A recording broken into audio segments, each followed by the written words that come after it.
C'est une réalité plus sournoise que tous les virus, plus dangereuse que toutes les épidémies, plus contagieuse aussi que toutes les infections. Les enfants, c'est pénible.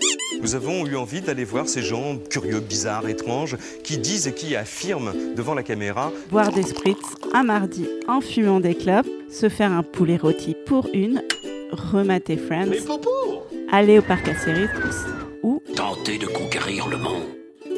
Salut, c'est Julie Albertine pour un nouvel épisode de Nullipart. Comme vous le voyez, je suis encore dans la cuisine et en plus, on la voit encore mieux parce que j'essaye un nouveau format pour voir si c'est mieux pour YouTube, vous me direz. Aujourd'hui, le thème, c'est partir en week-end de semaine. Et bah oui, parce que quand on n'a pas d'enfant, on n'a pas d'obligation non plus. À part envers soi-même et éventuellement envers ton boss pour négocier quelques RTT. Mais c'est quand même vachement plus facile que d'abandonner tes enfants pour 3 jours. Voilà comment avec ma copine Manon, on s'est retrouvés passeport à la main, gare du Nord, comme 2 ados qui partent en voyage de langue. Et oui, j'ai dit en voyage de langue. Après quelques méandres de queue, je veux dire dans le bon sens du terme, on se retrouve dans l'Eurostar. Ce qui est marrant avec l'Eurostar, c'est que c'est toujours un mélange de copines genre surexcitées pour partir à Londres pour le week-end et de businessmen, je vais pas réussir à le dire, et de businessmen. Non, moi je crois qu'il faut que vous arrêtiez d'essayer de dire des trucs. Et de businessmen placides qui partent aussi à Londres, mais tu les sens quand même beaucoup moins dans le fun. Donc avec Manon, on finit par arriver à Sainte-Pancrace, qui est, il faut bien le dire, la gare la plus magique de toute la vie. Franchement, pas besoin de visiter Buckingham. Tu peux t'arrêter à la gare, God save surtout l'Eurostar. Mais bon, on a tout de même décidé d'en sortir. Premier arrêt, évidemment, un brunch, sans même poser nos valises à l'hôtel. Toujours priorité aux œufs brouillés. Et quand je dis œufs brouillés, évidemment, comprenez mimosa. Vous savez, c'est ce mélange de champagne. Bon, en vrai, c'est du prosecco au mieux. Au pire, c'est du vin blanc mélangé à de l'eau gazeuse. Et de jus d'orange. Enfin bref, priorité à boire de l'alcool le midi. Ce qui est quand même le délice absolu des vacances et dans ce cas particulier de ce week-end de semaine.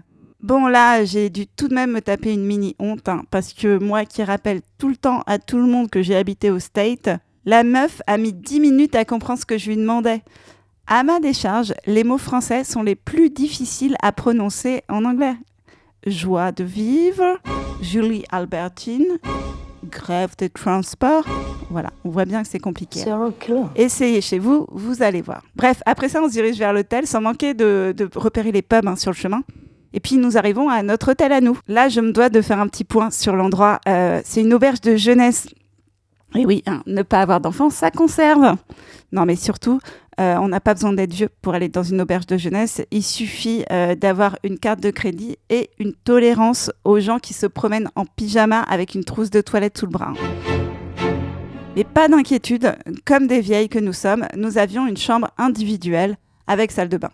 Faut pas déconner quand même, la jeunesse, c'est pas que dans la tête, c'est aussi dans les toilettes partagées. Une fois, je me suis même fait voler mes chaussettes dans une salle de bain commune, dans une auberge de jeunesse à Amsterdam. Je m'en suis toujours pas remise. Je crois que c'est le jour précis où j'ai perdu mes illusions sur la nature humaine. Bref, une fois nos valises déposées, c'est parti pour mon activité préférée. Viens, on part dans les rues, on sait pas où on va, on déambule et quand il y a des trucs cool, on s'arrête. Premier truc cool de Londres, les parcs. Bon là, Manon a commencé à courir après les écureuils. Pas moi, j'ai ma dignité, mais elle a quand même une réflexion intéressante. Parce que moi, je lui disais, fais pas ça, ces trucs, c'est des rats en fait. Et elle m'a dit, non, parce qu'ils ont une queue fluffy. Et pas une queue horrible, vous savez, comme les rats. Une queue tout ébouriffée, quoi, ils ont. Et c'est vrai que ça fait toute la différence, la petite queue mignonne. Mais bon, j'ai quand même passé mon chemin et je me suis dirigée vers la prochaine activité londonienne. Les magasins de fripes. Bah ouais, parce que quand tu n'as pas d'enfant, tu as plus de pouvoir d'achat. Donc plus de possibilités d'achat impulsif dans les magasins. Yes! Tu t'inventes des nouveaux styles pour une nouvelle vie dans des vêtements qui ont déjà eu une vie. Une vie de londonien en plus. Puis comme t'es deux, tu t'influences dans tes mauvais choix. Genre t'essayes de faire rentrer ta copine dans une jupe en 36. T'achètes des trucs que t'es sûr que t'as vu sur Rachel dans Friends. Mais popo! Bref, le bonheur quoi. Et puis les bras chargés et le portefeuille vide. Mais ça, on s'en fiche parce qu'à l'étranger, c'est pas du vrai argent. On s'est installé à une terrasse de pub.